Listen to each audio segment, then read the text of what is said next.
हम जानते हैं कि किसी भी इकोनॉमी के अंदर जो लेवल ऑफ नेशनल इनकम है या एम्प्लॉयमेंट है, उसके बीच में जो इक्विलिब्रियम है वो डिसाइड करते हैं एग्रीगेट डिमांड और एग्रीगेट सप्लाई। तो यदि एग्रीगेट डिमांड और एग्रीगेट सप्लाई इक्वल है किसी भी इकोनॉमी में, यानी कि वहां पर इक्विलिब्रियम है। लेकिन हमेशा ऐसा नहीं होता, ये दोनों में डिफरेंसेस हो सकते हैं। कभी एग्रीगेट डिमांड ज्यादा हो सकती है, कभी एग्रीगेट सप्लाई ज्यादा हो सकता है। तो अगर ऐसा होता है तो उस सिचुएशन के क्या इफेक्ट्स होंगे? पहला है इन्फ्लेशनरी गैप और एक्सेस डिमांड। तो इन्फ्लेशनरी गैप या एक्सेस डिमांड क्या होता है? When AD is more than AS, यानी एडी जो है मार्केट में एग्रीगेट डिमांड ज्यादा है और एग्रीगेट सप्लाई कम है at full employment level and leads to problem of excess demand और इन्फ्लेशनरी गैप। तो जब एग्रीगेट डिमांड ज्यादा होती है और एग्रीगेट सप्लाई कम होती है तो यहीं पे प्रॉब्लम शुरू होती है इन्फ्लेशनरी गैप या फिर एक्सेस डिमांड की। इससे क्या क्या हो सकता है? नंबर ऑफ गुड्स मार्केट में शॉर्टेज हो जाते हैं, प्राइसेस बढ़ जाते हैं, बायर्स ज्यादा हैं, गुड्स कम है, ये सिचुएशन होती है। ठीक है। तो दूसरा जो है इसका डिफ्लेशनरी गैप। डिफ्लेशनरी गैप का क्या मतलब होता है? Aggregate demand is less then aggregate supply. अभी एग्रीगेट सप्लाई ज्यादा है और एग्रीगेट डिमांड कम है।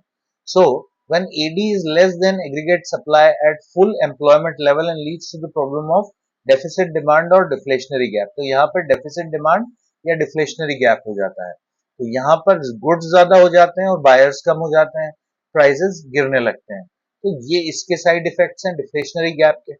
अब इसको थोड़ा सा डिटेल में पढ़ते हैं। प्रॉब्लम ऑफ एक्सेस डिमांड और इन्फ्लेशनरी गैप। पहले इन्फ्लेशनरी गैप की बात करते हैं।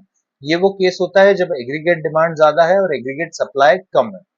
नॉर्मल फुल एम्प्लॉयमेंट लेवल पे यदि हम कर्व ड्रॉ करते हैं, यदि मैं इस तरफ आउटपुट जीडीपी और एम्प्लॉयमेंट को ले लूं और एक्स एक्सिस पे aggregate demand, I am sorry, Y axis पे एग्रीगेट डिमांड और एग्रीगेट सप्लाई को ले लूं, तो यहां पर जिस पॉइंट पर आपका इनकम और एडी कर्व ये दोनों मिलते हैं, एएस और एडी कर्व मिलते हैं, इसी पॉइंट पर इक्विलिब्रियम होता है, जिस पॉइंट पर एडी और एएस होता है। ये नॉर्मल सिचुएशन है जब फुल एम्प्लॉयमेंट इक्विलिब्रियम है। लेकिन इन्फ्लेशनरी गैप कब होता है या एक्सेस डिमांड कब होती है? जब एग्रीगेट डिमांड ज्यादा हो जाए। देखिए, एग्रीगेट डिमांड यानी क्या है? बेसिकली प्लान्ड एक्सपेंडिचर है। यदि जितना आपने प्लान किया है उससे ज्यादा एक्सपेंडिचर एक्चुअली लोग करने लगे, ठीक है, तो क्या होगा? आपका ये जो एग्रीगेट डिमांड का कर्व यहाँ पर था, ये ऊपर की तरफ शिफ्ट हो जाएगा। ऐसे में जो इक्विलिब्रियम बनेगा वो यहाँ पर रहेगा। ठीक है। तो इस सिचुएशन में क्या होता है कि आपका जो ये एग्रीगेट डिमांड जो कर्व था वो यहां से उठ के यहाँ शिफ्ट हो गया, तो इसके बीच का ये जो गैप है, ये जो जीई या ईजी जो गैप है, इसी को इन्फ्लेशनरी गैप कहा जाता है। When aggregate demand is more than aggregate supply at full employment level, AD shift upwards from AD1 to AD2। तो जब एग्रीगेट डिमांड ज्यादा होगी, एग्रीगेट सप्लाई कम होगा, तो आपका ये जो एग्रीगेट डिमांड का कर्व है ये AD1 से AD2 की तरफ शिफ्ट हो जाएगा। This excess gap is called as inflationary gap which is easy है। तो ये जो ईजी है ये एक्सेस गैप है और इसी को इन्फ्लेशनरी गैप कहते हैं। It's called as demand pull inflation. अभी हम देखते हैं इसकी क्या क्या कॉजेज हो सकते हैं, क्यों एग्रीगेट डिमांड ज्यादा होता है। तो rise in consumption expenditure, rise in government expenditure, increase in exports, more supply of money, rise in private investment. हमने पढ़ा था एग्रीगेट डिमांड होता है सी प्लस आई प्लस जी प्लस एक्सपोर्ट माइनस इंपोर्ट। अब अगर इनमें से कोई भी चीज बढ़ जाए, कंज्यूमर ज्यादा स्पेंड करने लगे, फर्म ज्यादा इन्वेस्टमेंट करने लगे, गवर्नमेंट ज्यादा स्पेंड करने लगे, एक्सपोर्ट्स बढ़ जाए, इंपोर्ट कम हो जाए, तो ये कोई भी सिचुएशन होगी, इसमें क्या होगा? आपकी एग्रीगेट डिमांड बढ़ जाएगी। तो जब भी एग्रीगेट डिमांड बढ़ेगी, एग्रीगेट सप्लाई से ज्यादा हो जाएगी, तो यही सिचुएशन एक्सेस डिमांड या इन्फ्लेशनरी गैप क्रिएट करेगी। इसके क्या क्या इफेक्ट हो सकते हैं? जब डिमांड ज्यादा हो और खरीदने वाले मतलब खरीदने वाले ज्यादा हो और प्रोडक्ट कम हो, तो ऐसे में प्राइस बढ़ जाता है।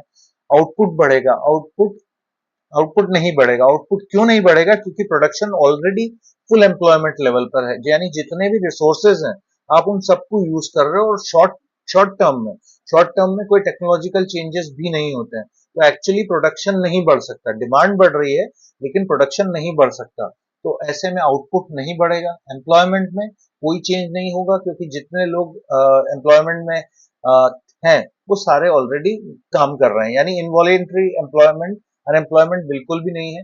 जितने लोग काम करना चाहते हैं सबको रोजगार मिला हुआ है। नेक्स्ट है प्रॉफिट्स की अगर बात करें तो फर्म अपने प्रोडक्ट्स को ऊंचे दामों में बेचेंगी, ज्यादा प्रॉफिट कमाएंगी। कंज्यूमर की नजर से देखें तो कंज्यूमर को नुकसान होगा, उसको कम वैल्यू के लिए ज्यादा पैसा चुकाना पड़ेगा। इकोनॉमी की बात करूं, it leads to boom condition, यहाँ पर इकोनॉमी ज्यादा बूम करेगी, जीडीपी ज्यादा बढ़ेगी। प्रॉब्लम ऑफ डेफिसिट डिमांड और डिफ्लेशनरी गैप, अब ये सिचुएशन है when AD is smaller than AS, अभी डिमांड कम रहेगी और सप्लाई ज्यादा रहेगी, ठीक है। तो नॉर्मल कर्व हमने देखा था, नॉर्मल कर्व वो होता है जहां पे इनकम और एग्रीगेट डिमांड मीट होते हैं, ये इक्विलिब्रियम है फुल एम्प्लॉयमेंट। लेकिन डिफ्लेशनरी गैप के केस में क्या होगा, अब क्या है, आपका जो प्लान्ड एक्सपेंडिचर है उससे एक्चुअल एक्सपेंडिचर कम होगा, तो आपका जो एग्रीगेट डिमांड का कर्व है वो नीचे की तरफ शिफ्ट होता जाएगा। इससे क्या होगा, आपका इनकम और एक्सपेंडिचर एडी और एएस किस पॉइंट पे इक्वल होंगे, ये पॉइंट पे इक्वल होंगे, तो यहां पर आपका इक्विलिब्रियम बनेगा।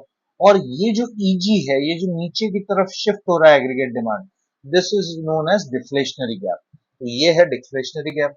तो क्या हो रहा है यहाँ पे, when AD is less than AS, AD one shift downwards to AD two, ये एडी वन जो है ये नीचे एडी टू की जगह आ गया, corresponding to full employment level, यानी एम्प्लॉयमेंट लेवल तो फुल है लेकिन फिर भी ये नीचे आ रहा है। This gap is called as deflationary gap. अब इसके क्या क्या कॉजेज हो सकते हैं, पहला fall in consumption expenditure, C कम हो गया, fall in government expenditure, G कम हो गया, एक्सपोर्ट्स कम हो गए, fall in supply of money, market में मनी सप्लाई कम हो गया, fall in private investment demand. तो ये सारे वो कारण हैं जिसकी वजह से आपका एडी कम हो जाएगा, और जब एडी कम होगा और एएस ज्यादा हो जाएगा तो डिफ्लेशनरी गैप पैदा हो जाएगा। इसके क्या इफेक्ट्स होंगे, प्राइस नीचे गिरेगा क्योंकि खरीदने वाले कम है, मार्केट में प्रोडक्ट ज्यादा है।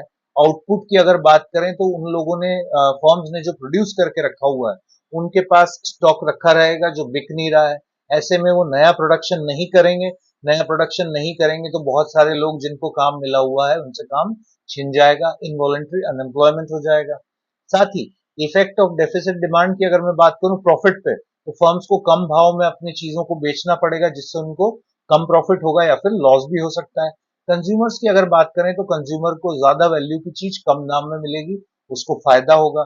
इकोनॉमी की अगर बात करूं तो दिस लीड्स टू रिसेशन या फिर डिप्रेशन, तो ये परिणाम हो सकते हैं डिफ्लेशनरी गैप के। डिफरेंस की बात करते हैं। पहला है meaning, inflationary gap when AD is more than AS at full employment level, तो जब फुल एम्प्लॉयमेंट लेवल पर एडी एएस से ज्यादा होता है तो उसी को इन्फ्लेशनरी गैप कहते हैं।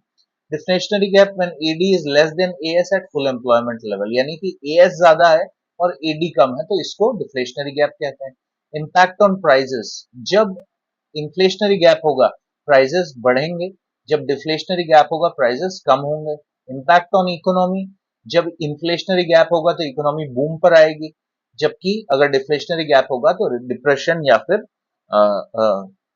डिप्रेशन यहाँ पर पैदा होगा या रिसेशन पैदा होगा, राइट। चलिए।